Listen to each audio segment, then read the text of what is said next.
1968 में उडुपी के लोगों ने जनसंघ के हमारे वीएस आचार्य जी को यहां की नगरपालिका परिषद में विजयी बनाया था और इसके साथ ही उडुपी ने एक नए गवर्नेंस मॉडल की नींव भी रखी थी।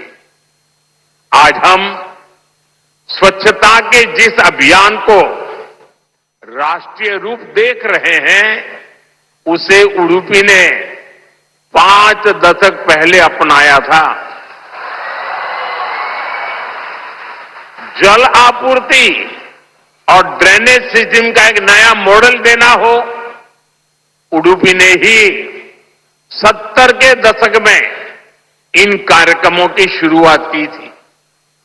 आज ये अभियान देश के राष्ट्रीय विकास का राष्ट्रीय प्राथमिकता का हिस्सा बनकर हमारा मार्गदर्शन कर रहा है। साथियों, रामचरितमानस में लिखा है, कलिजुग केवल हरिगुण गाहा, गावत नर पावही भवथाहा। अर्थात कलयुग में केवल भगवत नाम और लीला का कीर्तन ही परम साधन है। उसके गायन कीर्तन से भव सागर से मुक्ति हो जाती है। हमारे समाज में मंत्रों का, गीता के श्लोकों का पाठ तो शताब्दियों से हो रहा है, पर जब 1 लाख कंठ एक स्वर में इन श्लोकों का ऐसा उच्चारण करते हैं, जब इतने सारे लोग गीता जैसे पुण्य ग्रंथ का पाठ करते हैं, जब ऐसे दैवीय शब्द लाख कंठ एक स्वर में इन श्लोकों का ऐसा उच्चारण करते हैं, जब इतने सारे लोग गीता जैसे पुण्य ग्रंथ का पाठ करते हैं, जब ऐसे दैवीय शब्द एक स्थान पर एक साथ गूंजते हैं, तो एक ऐसी ऊर्जा निकलती है जो हमारे मन को, हमारे मस्तिष्क को एक नया स्पंदन, एक नई शक्ति देती है।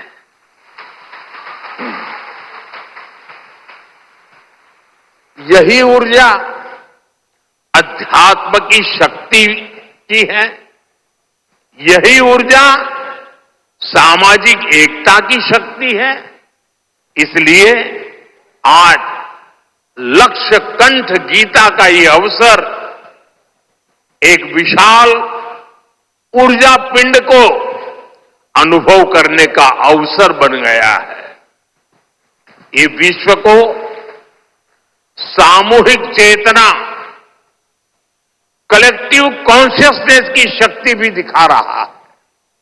साथियों, आज के दिन विशेष रूप से मैं परम पूज्य श्री श्री सुगुणेन्द्र तीर्थ स्वामी जी को प्रणाम करता हूं। उन्होंने लक्ष्य कंठ गीता के इस विचार को इतने दिव्य रूप में साकार किया है। पूरे विश्व में लोगों को अपने हाथ से गीता लिखने का विचार देकर उन्होंने जिस कोटि गीता लेखन यज्ञ की शुरुआत की है, वो अभियान सनातन परंपरा का एक वैश्विक जन आंदोलन है। जिस तरह से हमारा युवा भगवत गीता के भावों से, इसकी शिक्षाओं से जुड़ रहा है, वो अपने आप में बहुत बड़ी प्रेरणा है। सदियों से भारत में वेदों, उपनिषदों और शास्त्रों के ज्ञान को अगली पीढ़ी तक पहुंचाने की परंपरा रही है। और ये कार्यक्रम भी इसी परंपरा का भगवत गीता से अगली पीढ़ी को जोड़ने का एक सार्थक प्रयास बन गया है। साथियों, यहां आने से 3 दिन पहले मैं अयोध्या में भी था। 25 नवंबर को विवाह पंचमी के पावन दिन अयोध्या के राम जन्मभूमि मंदिर में धर्म ध्वजा की स्थापना हुई है।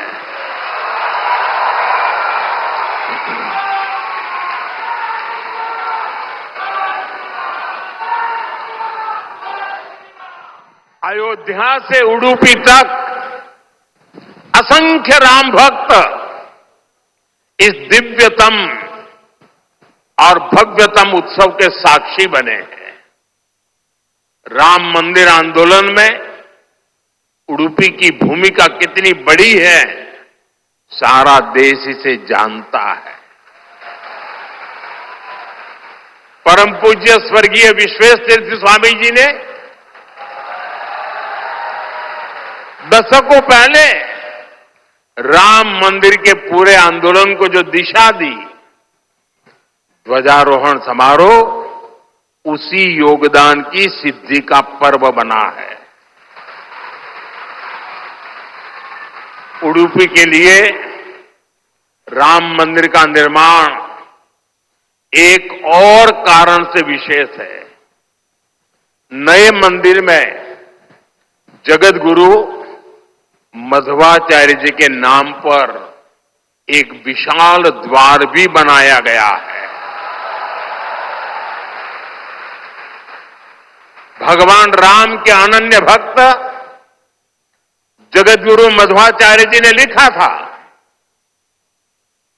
रामाय शाश्वत सुविस्तृत षड्गुणाय सर्वेश्वराय बलवीर्य महारणवाय, अर्थात भगवान श्री राम 6 दिव्य गुणों से विभूषित सर्वेश्वर और अपार शक्ति साहस के सागर है। और इसलिए राम मंदिर परिसर का एक द्वार उनके नाम पर होना उडुपी, कर्नाटका और पूरे देश के लोगों के लिए बहुत गौरव की बात है।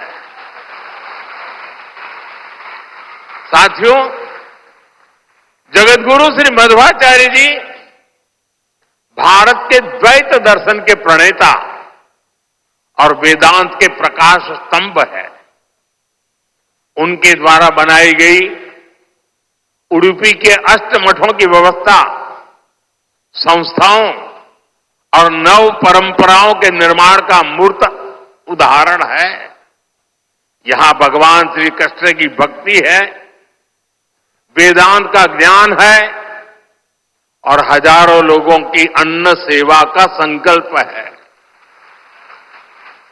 एक तरह से ये स्थान ज्ञान, भक्ति और सेवा का संगम तीर्थ है। साथियों, जिस काल में